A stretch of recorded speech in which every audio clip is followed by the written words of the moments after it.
जब हम 23 में चर्चा कर रहे थे तब भी व्यापक रूप से बात ये थी कि इसको जल्दी करो। हर कोई कह रहा था जल्दी करो। अब 24 में संभव नहीं था क्योंकि इतने कम समय में करना मुश्किल था। अब 29 में हमारे पास अवसर है। अगर हम 29 में भी नहीं करते तो ये स्थिति क्या बनेगी हम कल्पना कर सकते। फिर हम देश की माताओं बहनों को ये विश्वास नहीं बना पाएंगे कि हम सचमुच में प्रयास सच्चे अर्थ से कर सकते थे। और इसलिए समय की मांग है कि अब हम ज्यादा विलंब न करें। इस दरमियान राजनीतिक दल के लोगों से, संविधान के जानकार लोगों से, जो महिलाओं में एक्टिविस्ट के नाते काम करने वाले ऐसे लोगों से भी कई चर्चाएं हुई। कुछ लोगों ने खुद होकर के भी सुझाव दिए। सारा मंथन करते करते करते और यहां भी सभी दलों से लगातार बातें इनकी होती रही है। स्ट्रक्चर वे में हुई है, इनफॉर्मल भी हुई है, और उसमें से आखिर बना हुई एक कुछ रास्ता निकालना होगा ताकि हम हमारी माताओं बहनों की शक्ति को जोड़ सकते हैं। आदरणीय अध्यक्ष जी, मैं एक बात जरूर कहना चाहूंगा। यहां बैठकर के हमें किसी को संविधान ने देश को टुकड़ों में सोचने का अधिकार ही नहीं दिया है। जो शपथ लेके हम बैठे हैं ना, हम सबको एक राष्ट्र के रूप में विचार करना हमारा दायित्व बनता है। चाहे कश्मीर हो या कन्याकुमारी,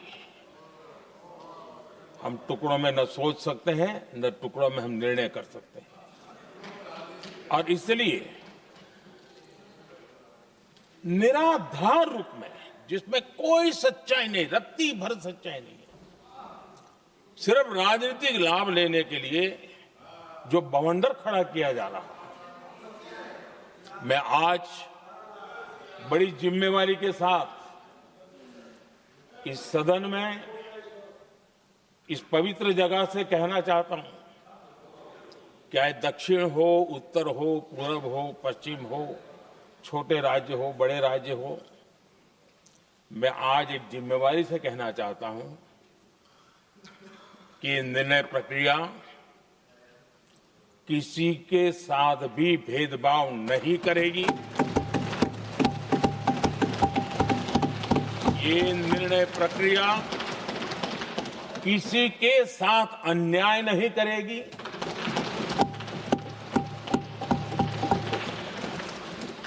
भूतकाल में जो सरकारें रही और जिनके कालखंड में जो परिसीमन हुआ और जो अनुपात उस समय से चला आ रहा है, उस अनुपात में भी कोई बदलाव नहीं होगा और वृद्धि भी उसी अनुपात में होगी।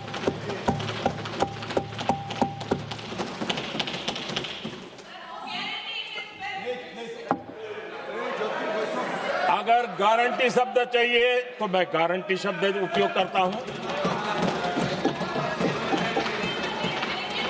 वादा की बात करते हो तो मैं वादा शब्द उपयोग करता हूं। अगर तमिल में कोई अच्छा शब्द हो तो वो भी मैं बोलने के लिए तैयार हूं। क्योंकि जब नियत साफ है तो फिर शब्दों का खेल करने की हमें जरूरत नहीं है जी।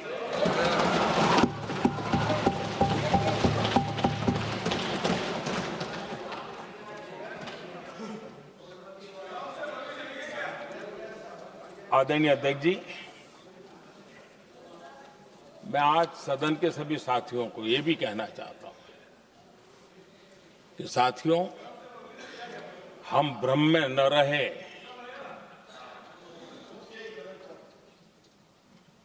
हम उस अहंकार में न रहे। और मैं हम शब्द प्रयोग कर रहा हूं, मैं और तुम की बात नहीं कर रहा हूं। हम इस भ्रम में न रहे कि हम देश की नारी शक्ति को हम कुछ दे रहे हैं। जी नहीं, उसका हक है और हम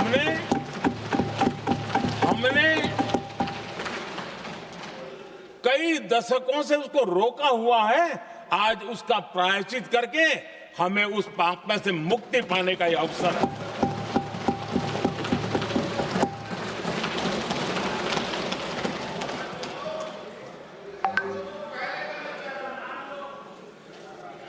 हम सब जानते हैं हर एक ने कैसे चालाकी की, हर बार चतुराई की। बिल्कुल हम तो इसके पक्ष में ही हैं, लेकिन हम इसके साथ ही है, लेकिन हर बार कोई न कोई टेक्निकल पूंछ लगा दी इसको और इसको रोका गया। हर बार ऐसी चीजें लाई गई है।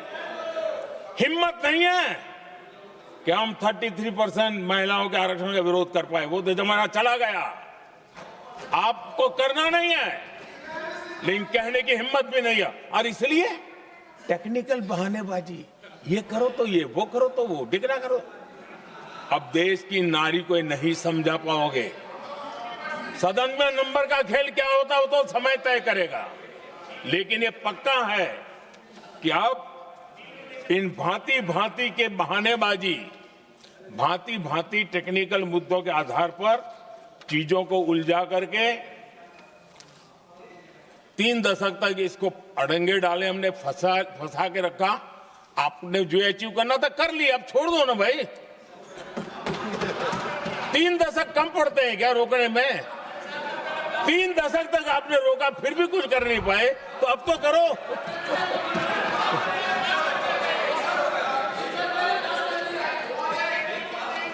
आदरणीय अध्यक्ष जी,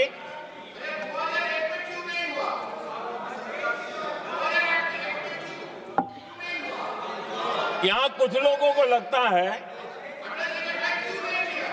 आदरणीय अध्यक्ष, यहां कुछ लोगों को लगता है इसमें कहीं न कहीं मोदी का राजनीतिक स्वार्थ है।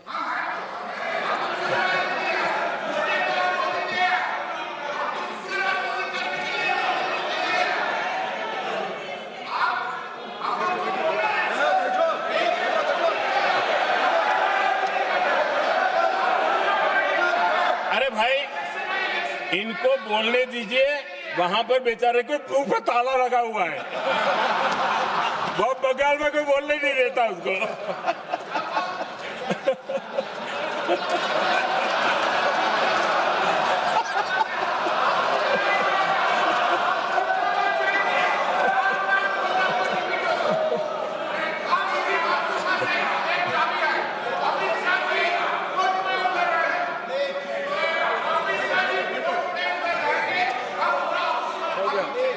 आदरणीय अध्यक्ष जी,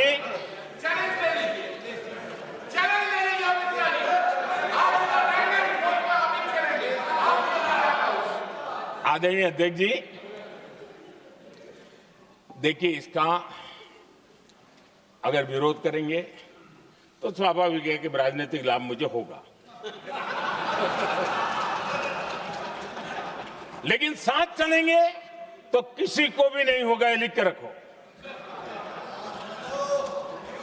किसी को नहीं रहेगा, क्योंकि फिर अलग पहलू हो जाता है, फिर किसी को फायदा नहीं होता। और इसलिए हमें क्रेडिट नहीं चाहिए। जैसे ये पारित हो जाए, मैं कल एडवर्टाइजमेंट दे करके सबका धन्यवाद करने के लिए तैयार हूं, सबकी फोटो छपवाने के लिए तैयार हूं। क्रेडिट आप ले लो, चलो। क्रेडिट की चिंता है क्या है जी, ले लो ना क्रेडिट। आपको जिसकी फोटो छपवानी है सरकारी खर्चे से हम करवा देंगे।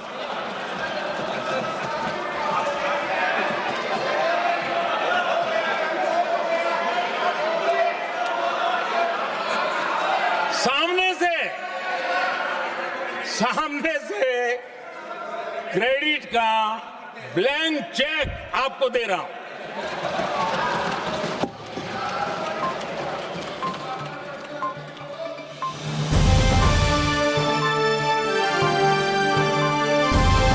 समाजकारण, प्रशासन आणि राजकारणातल्या अचूक विश्लेषणासाठी बखर लाईव्हच्या सोशल मीडिया प्लॅटफॉर्म्सना लाईक, फॉलो आणि सबस्क्राईब करा।